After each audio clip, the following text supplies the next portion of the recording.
Hippies. Horrific creatures of the night that suck your blood and turn you into the living dead? Or just misunderstood? Sure, they seem harmless enough with their free love, their peace signs, their organic burritos, their colorful dancing teddy bears. But I think that there's more to them than meets the eye. Hippies. The very word strikes fear into the hearts of the biggest and strongest of men, as it should. Scary business, those hippies. But as an ethologist, it is my duty to study the peoples and cultures of the world, terrifying as it may be. So I, Dr. Bevan Carradoc, ethologist and anthropologist, have resolved to study the beast as a service to my fellow man.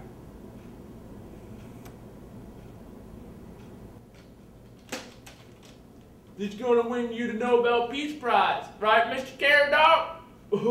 Peter, you're my cameraman. This is a documentary. You can't speak. Do you have any idea how expensive film is? We're going to do this scene all over again. Cut, please cut.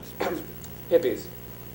Homo costocanis, a species of the Nosferatu genus, currently inhabiting an alarmingly large portion of the West Coast. Characterized by their unsightly appearance, brightly colored apparel, an affinity for illicit drug abuse, and music that no matter how long I seem to listen to, it doesn't really seem to go anywhere. It's all with the guitar solos and, you know, it's dreadful, really. Throughout the course of this documentary, we will examine everything about this puzzling creature, from the hugging of trees, to hula hooping, to body painting, to free loving, to unsightly body hair, to Jerry Garcia, to the very end, till we uncover the mysteries of this intriguing breed. I arranged a meeting with a prestigious physiologist, Dr. Stubison, to help me examine the anatomy of the beast, in this case, a male specimen. Well, judging by their body type, it's obvious to me that they were adapted for cold weather. Their large brain cases, short, robust builds, and large noses are traits selected by nature in cold climates. Just as my modern subarctic study had showed us. So why would they be adapted to a cold climate, I began to wonder. After careful consideration, I surmised that they migrated here from Eastern Europe, specifically from the Carpathian mountain region on the border of Transylvania and Moldavia. Mr. Carradoc. Oh, yes, sorry. I was saying that the reflexes are severely retarded and... I began to wonder why they would come here from the Carpathians when I remembered the village riots of Budapest and Romania in the 1920s. They chased the vampires and ghoulies out of town on a rail. It wasn't terribly long after that that early signs of hippies started popping up here in the colonies. Could it be? I thought to myself. Could there be a link between the undead and these colourful dreadlocked creatures? Mr. Carradoc, where did you say we found our young friend here? Well, we must be going. Come along, Neville.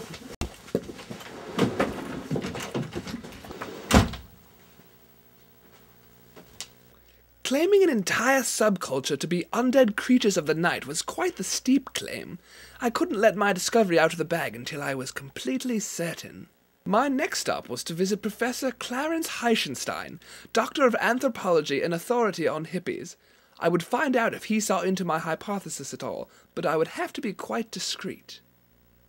What the hell are you talking about? What the hell am I talking about? Vampires is what I'm talking about. How can you be so blind? How can you not see the connection? Why do you think they never eat garlic? Or go near crucifixes? Or wear green and wear Lucky Charms? First of all, that's leprechauns.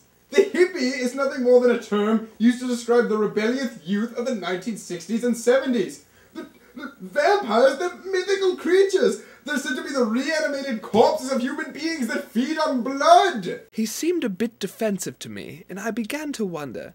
Maybe I wasn't that far off after all. He certainly seemed to know a lot about vampires for being an authority on hippies. Mr. Carradoc? Yes, you said you wanted some blood. No, hemophagy, the drinking of blood for sustenance. It's common in many creatures, mosquitoes, leeches, bats. Are we quite through here, Professor? Yes. Quite through. This was becoming more and more interesting by the moment. Determined to find some answers, I decided to take my search back to the road. Mr. Carradoc, What's this all about, then? you care to explain this? Well, it's not mine, it's... Oh, bollocks. You have the right to remain silent. Anything you say can and will be held against you in the court of law.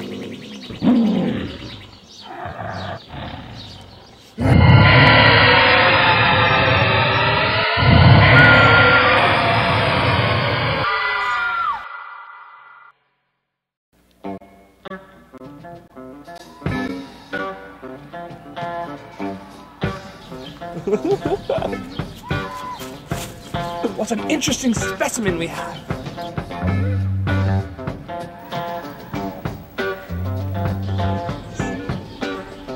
Jason, can you use your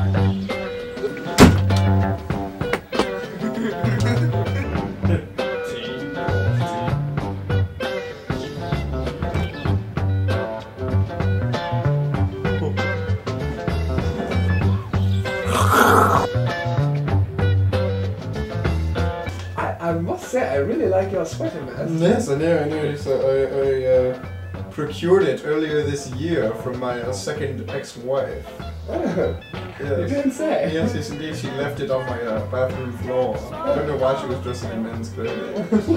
It was just really Bizarre. how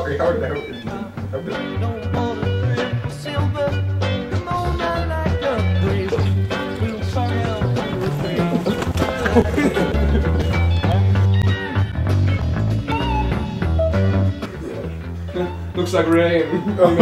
Yes. Yes, rain. Big Ben and all that rot. Jolly good. Toast and jam. Galoshes.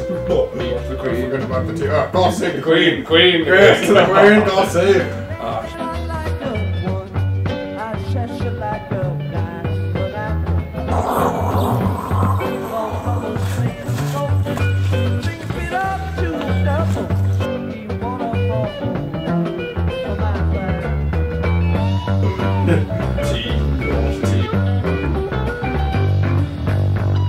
We are so bitches. Cheers. Cheers.